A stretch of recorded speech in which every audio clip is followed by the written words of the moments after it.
Imagine the quiet, bone-deep fatigue that settles in at the end of the day.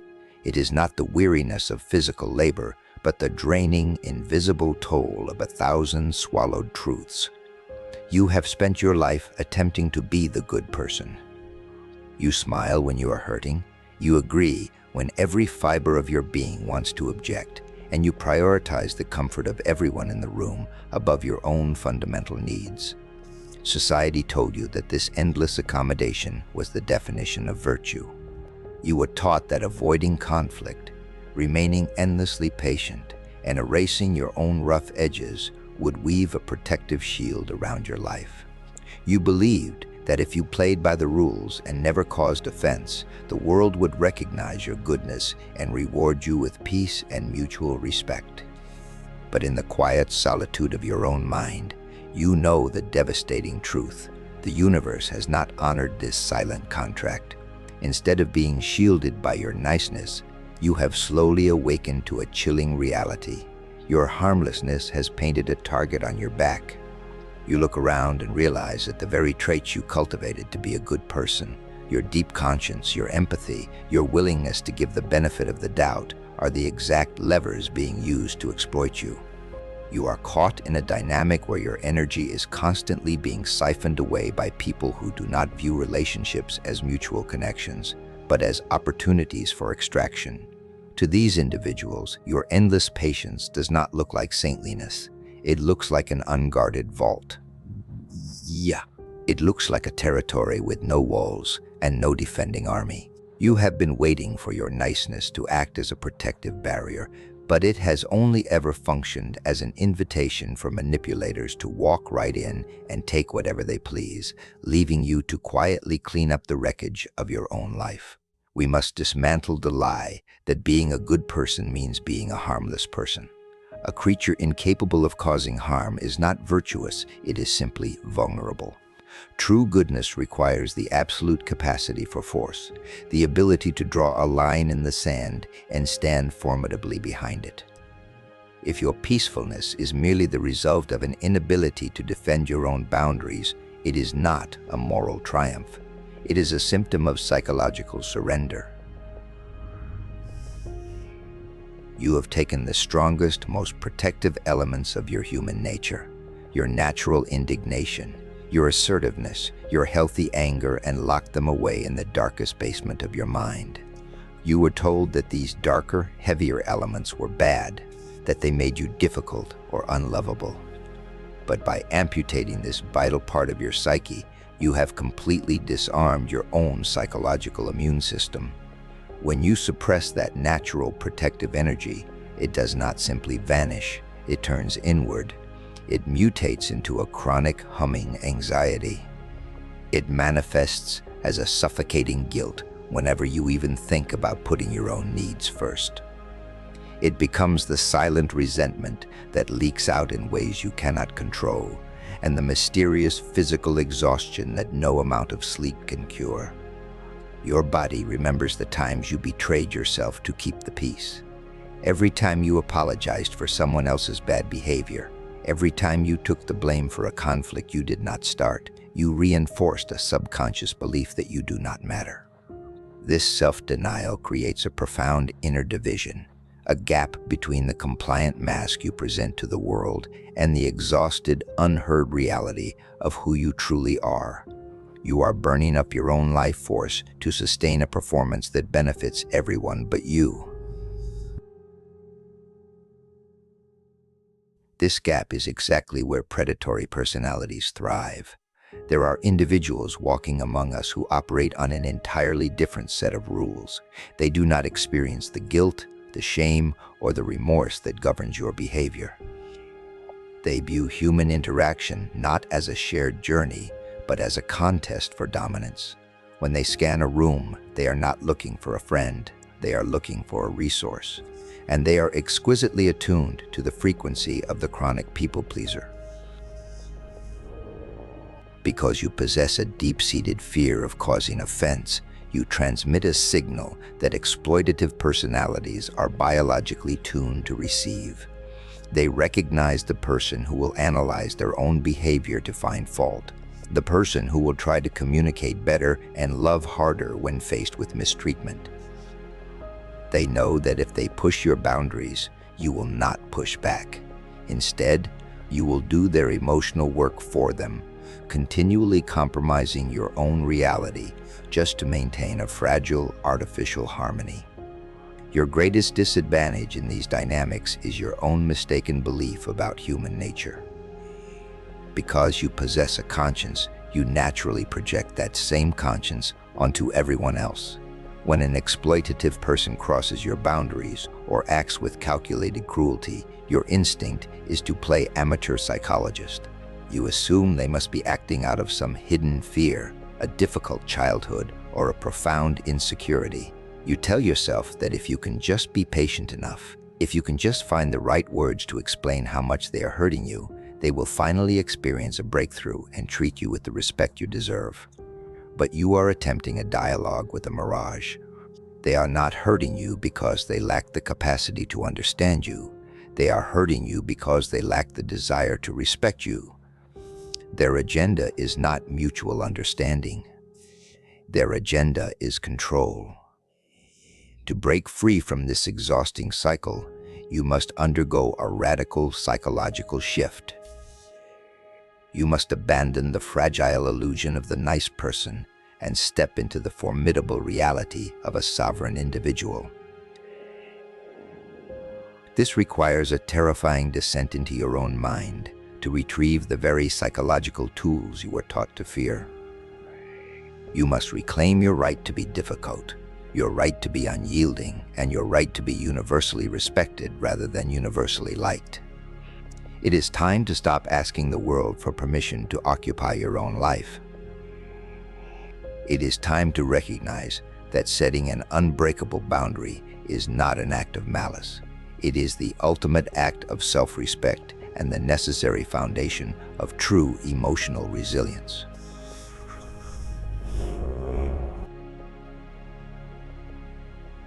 To understand why your niceness is failing you so spectacularly, we must look at the fundamental nature of human aggression and the psychological shadow you have been running from.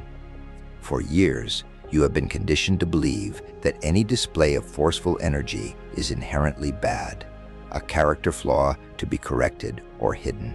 But the instinct to fight for what we need, to secure our own well-being, and to push back against intrusion is a basic, necessary survival mechanism. When this energy is disciplined, conscious, and directed respectfully, it becomes assertiveness, which is the absolute cornerstone of a healthy, self-reliant life. Healthy anger is not about raging, screaming, or causing destruction. It is a calm, powerful biological signal, an internal boundary that simply says, I matter and this is my limit. But because you were trained to be universally accommodating, you learn to view even the healthiest forms of self-assertion with deep suspicion. You took your natural protective anger, your own psychological immune system, and banished it to the dark. You confused being peaceful with being harmless. But nature does not reward the harmless. In the wild, an animal that cannot defend its territory is quickly consumed. The exact same principle applies in the psychological landscape of human relationships.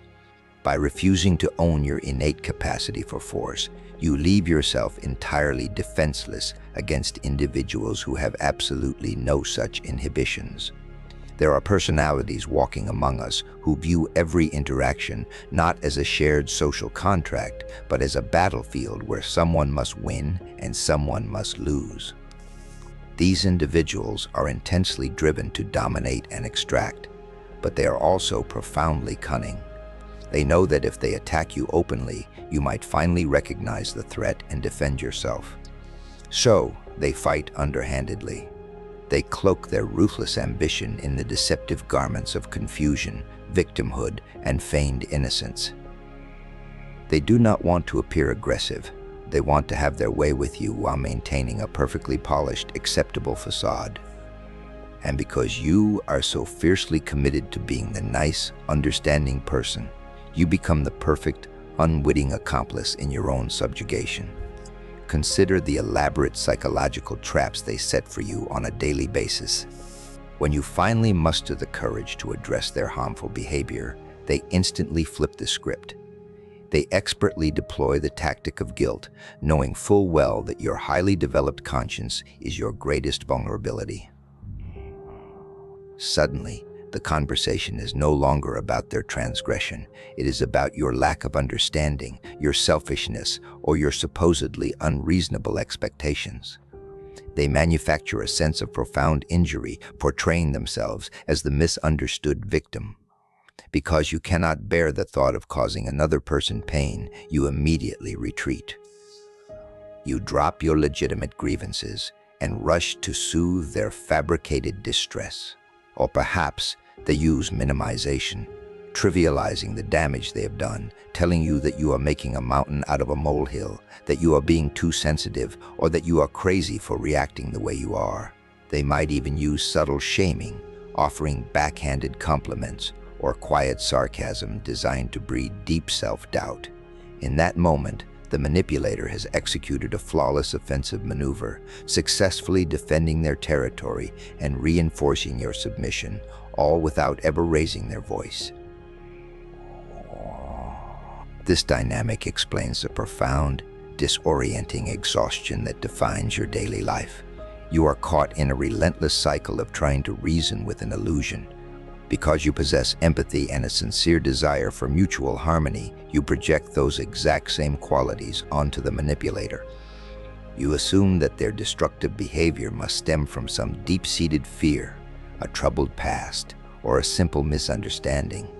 You convince yourself that if you can just find the perfect words, if you can just explain your perspective with enough patience and unconditional love, a light bulb will go off in their mind and they will finally treat you with respect.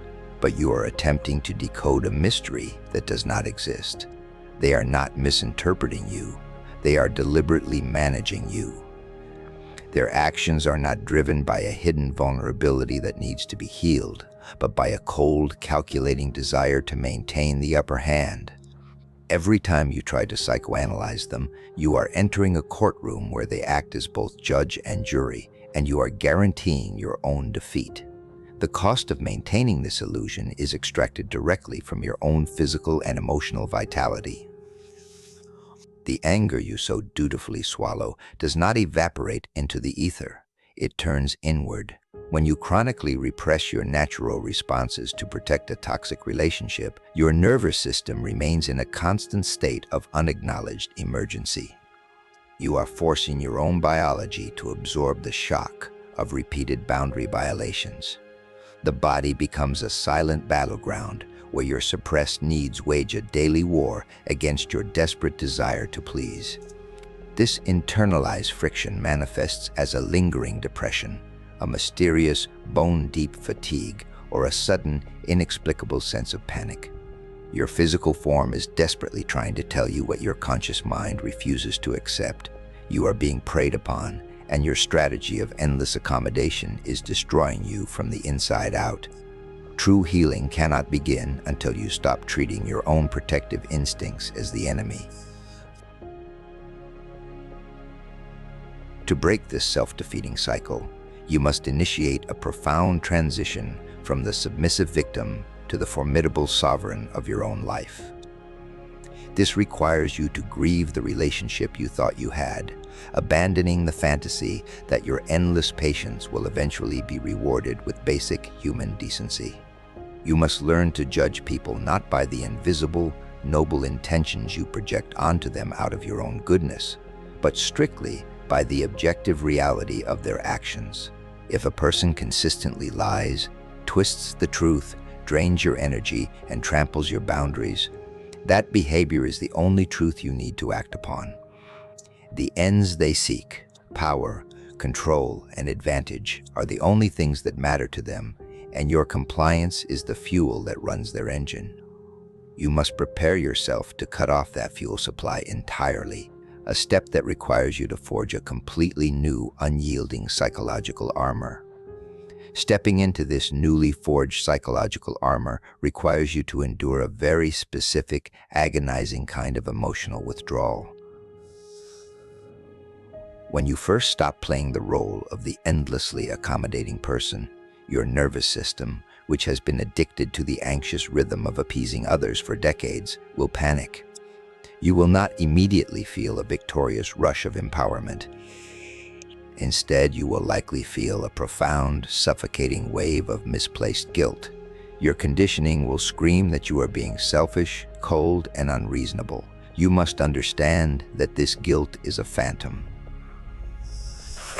It is a manufactured emotion, a leftover reflex from a lifetime of being trained to prioritize the comfort of the crowd over your own fundamental survival. You must sit in the fire of this discomfort and let it burn away the remnants of your weakness.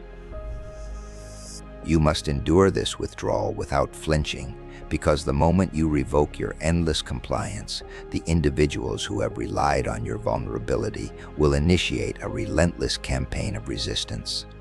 They will not let their favorite unguarded resource vanish without a fight. But they will rarely challenge you with open, honest hostility, because open aggression exposes their true intentions and gives you a clear reason to walk away. Instead, they will deploy a highly sophisticated network of covert tactics, cloaking their desire for dominance in the deceptive garments of concern, confusion, or victimhood. When you draw your line in the sand, they will act deeply wounded.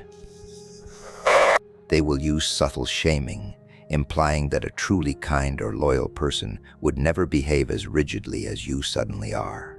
They will utilize selective inattention, conveniently forgetting the boundaries you have clearly stated, forcing you to constantly repeat yourself until you are drained of the energy required to enforce them. Your instinct, driven by your overactive conscience, will be to defend yourself. You will feel a desperate urge to lay out the facts, to argue your case, and to prove to them that your boundaries are justified. This is the ultimate trap, and you must avoid it at all costs. The very moment you begin to explain, justify, or defend your right to have a limit, you have already surrendered your power. You are implicitly asking for their permission to exist as an independent human being. A psychologically formidable individual does not ask for permission to command their own reality. When you argue with a manipulator, you are stepping onto a battlefield that they designed, playing by rules that guarantee your disorientation and defeat. To neutralize this, you must adopt a stance of radical, unyielding non-engagement. You must learn the profound power of becoming utterly uninteresting to the parasitic personality. You state your limit clearly, neutrally, and factually, and then you simply stop talking. You become a broken record of calm, assertive truth. If they accuse you of being cruel, you do not soften your stance with apologies. If they attempt to induce guilt, you observe their tactic with clinical detachment, recognizing that their disappointment is entirely their own responsibility, not a problem for you to solve. You must become completely comfortable with the heavy, awkward silences that follow a firm refusal. Let the silence hang in the air. Let them sit in the discomfort of their own thwarted manipulation.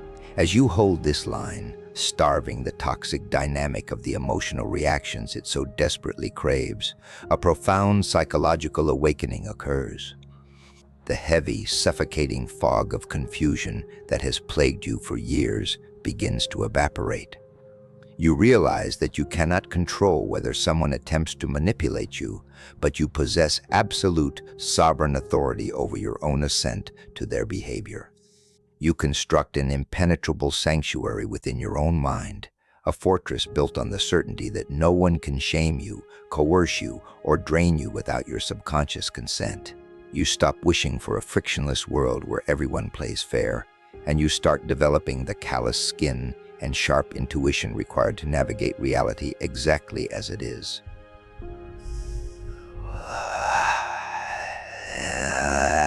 You reclaim your agency, understanding that true power in this world is never freely given by those who wish to exploit you. It must be deliberately and unapologetically taken. Think of the immense reservoir of psychic and physical energy you previously poured out into the bottomless pit of managing other people's moods. You spent countless hours ruminating on their words, agonizing over your perceived failures, and desperately trying to fix relationships that were designed to extract from you. Now, imagine taking all of that trapped, frozen energy and liberating it. When you make the conscious choice to stop fighting a battle you were never meant to win, that energy returns to you. You literally rewire your own neurochemistry. The anxiety that once paralyzed you mutates into a cold, clear, and focused strength. This reclaimed energy becomes the raw fuel for your own ambitions, your own deep work, and your own genuine success. You transition from a reactive existence where the chaotic demands of others dictate your every move to a proactive one where you are the architect setting the tempo of your own life. When you integrate this darker, stronger side of your nature, your entire definition of goodness undergoes a radical evolution. You realize that your past niceness was merely a survival strategy, a white flag waved preemptively to avoid conflict. When you help someone, when you show compassion, when you compromise, it is no longer because you are too weak to say no. It is because you are strong enough to freely choose to say yes. Your generosity actually means something profound now because it is backed by the absolute capacity for force. People will sense this shift in your baseline frequency. They will see it in your posture, hear it in the measured cadence of your voice, and feel it in the steady, unblinking focus of your gaze. You will no longer attract predators looking for an easy mark. Instead, you will attract equals who recognize and respect the formidable boundaries you have established. The illusion of the nice person must fade away so that the reality of the authentic, dangerous, and truly good person can be born. You have spent enough of your life playing a rigged game, twisting yourself into knots to appease individuals who viewed your empathy as a weakness to be exploited. The time for appeasement is permanently over. The time for endless, draining explanations has passed. You are no longer a supporting character in someone else's fabricated drama. You are the author of your own truth, anchored firmly in reality, and equipped with the psychological armor required to navigate a harsh world. Draw your line in the sand. Embrace the glorious, terrifying freedom of standing entirely alone in your integrity, completely indifferent to the disappointment of those who can no longer use you. You have finally become dangerous, and because of that, you are finally free.